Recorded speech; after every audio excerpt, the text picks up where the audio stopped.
नमस्ते सबको। तो एसबीआई क्लर्क 2025 बस कुछ दिनों में आने ही वाला है। तो उससे पहले हम ये देख लेते हैं कि कौन से टॉपिक से कितना वेटेज का क्वेश्चन आएगा। अभी तक अगर आपने प्रिपरेशन नहीं किया है तो फिर ये टॉपिक को ज़रूर देख के जाइए, इन टॉपिक्स को रिवाइज करके जाइए, क्योंकि कुछ टॉपिक्स ऐसे हैं जहाँ से हर साल बहुत सारे क्वेश्चन आते हैं। अगर आप ये करके जाते हैं तो आपका सिलेक्शन इस बार कोई नहीं रोक सकता है। आपका सिलेक्शन इस बार पक्का हो जाएगा। तो चाहिए तो आप देख सकते हैं कि जो रीजनिंग एबिलिटी है, यानी कि रीजनिंग है, इसमें मैंने कुछ डाटा कलेक्ट किया है। 2020 से 2023 तक का डाटा मैंने इकट्ठा किया है। तो आप ये डाटा देख लीजिए और ये टॉपिक और करके जाइए। तो आप देख सकते हैं पजल एंड सीटिंग अरेंजमेंट से हर साल बहुत ज़्यादा क्वेश्चंस आए हैं। 15 से 24 क्वेश्चन आए हैं। 2021 में 15 से 28, 2022 में 15 से 23 और 2023 में 18 से 25। यानी कि puzzle and seating arrangement reasoning का सबसे इम्पोर्टेंट पार्ट है। इससे आपका सिलेक्शन हो सकता है, तो ये बिल्कुल मत छोड़िएगा, ये प्रैक्टिस करके जाइएगा बहुत अच्छे से। फिर सिलॉक से देख सकते हैं 3 से 5, 3 से 4, यानी कि 3 से 5 क्वेश्चंस आते हैं हर साल।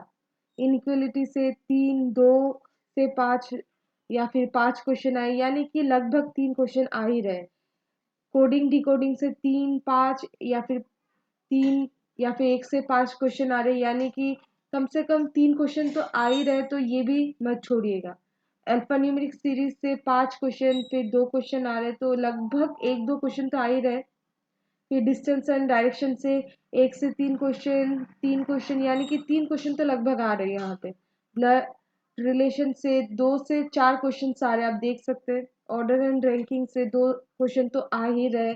और मिसलेनियस से 1 से 8 या फिर 1 से 5। मिसलेनियस का क्वेश्चन बढ़ गया, आप देख सकते हैं। पहले 1 से 2 था, फिर 1 से 5 और 1 से 8 क्वेश्चन आ रहे। यानी कि आप सबसे इम्पोर्टेंट तो पजल एंड सिटिंग अरेंजमेंट को दीजिए। फिर जब आपका ये टॉपिक हो जाता है तो सिलॉक्स को दीजिए। फिर सिलॉक्स के बाद मिसलेनियस को टच कीजिए, क्योंकि इसका पोर्शन ज़्यादा था। ब्लड रिलेशंस भी देख के जाइए। ये टॉपिक आप टच करके जाइए, आप ये सब टॉपिक छोड़िएगा मत। फिर देखते हैं कि एसबीआई क्लर्क प्रीलिम्स में क्वांट में कौन कौन सा टॉपिक आ रहा है। यानी कि डीआई से आप देख सकते हैं 10 से 15 क्वेश्चंस तो ज़रूर आ रहे हैं हर साल।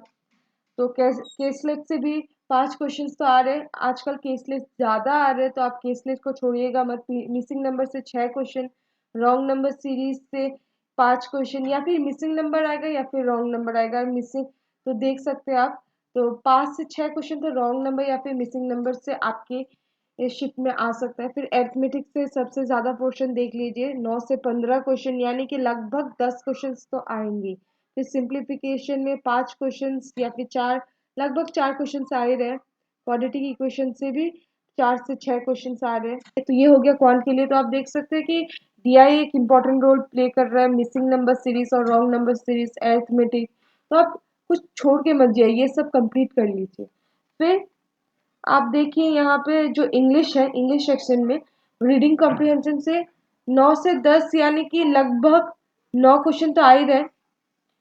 फिर एरर डिटेक्शन से 3 से 4, 3 से 6, 3 से 5, 7, या फिर ये लगभग 3 क्वेश्चन तो आ ही रहे। फिर पैरा जंबल से 3 से 6 क्वेश्चन आ रहे हैं, यानी कि यहाँ पे देखिए 5 क्वेश्चन भी आ रहे हैं। तो फिर पैरा जंबल भी इम्पोर्टेंट है। मिस स्पेल से 2 से 5 क्वेश्चन आ रहे हैं। फिलर से 2 से 5, 3 से 4, यानी कि 2 क्वेश्चन तो आएंगे ही। मैथ द कॉलम से आप देख सकते हैं यहाँ पे। वर्ड स्वेप से भी क्वेश्चन आ रहे हैं। फ्रेज रिप्लेसमेंट से भी आ रहे हैं। Cloze test, sentence rearrangement, word user, miscellaneous से 1 से 2 क्वेश्चन आ रहे हैं। तो आप देख सकते हैं जो इंग्लिश का क्वेश्चन है वो सबसे ज्यादा वेटेज रख रहा है रीडिंग कॉम्प्रिहेंशन में। तो ये रीडिंग आपका अच्छा होना चाहिए, रीडिंग को आप अच्छे से करके जाइए। और एरर, यानी कि जो ग्रामर का पोर्शन है, जो एरर है, एरर डिटेक्शन जिससे आप घबराए रहते हैं, उससे सिर्फ 3 से 4 क्वेश्चन आ रहे हैं। तो अगर आप ग्रामर का पोर्शन नहीं भी कर रहे और रीडिंग अच्छे से करके जा रहे हैं तो फिर आपका ये क्लियर हो जाएगा। इंग्लिश का सेक्शन तो आपके लिए इजी हो जाएगा। तो आप ये वेटेज देख लीजिए अच्छे से और ये सारे टॉपिक्स करके जाइए और सब्सक्राइब कर दीजिए।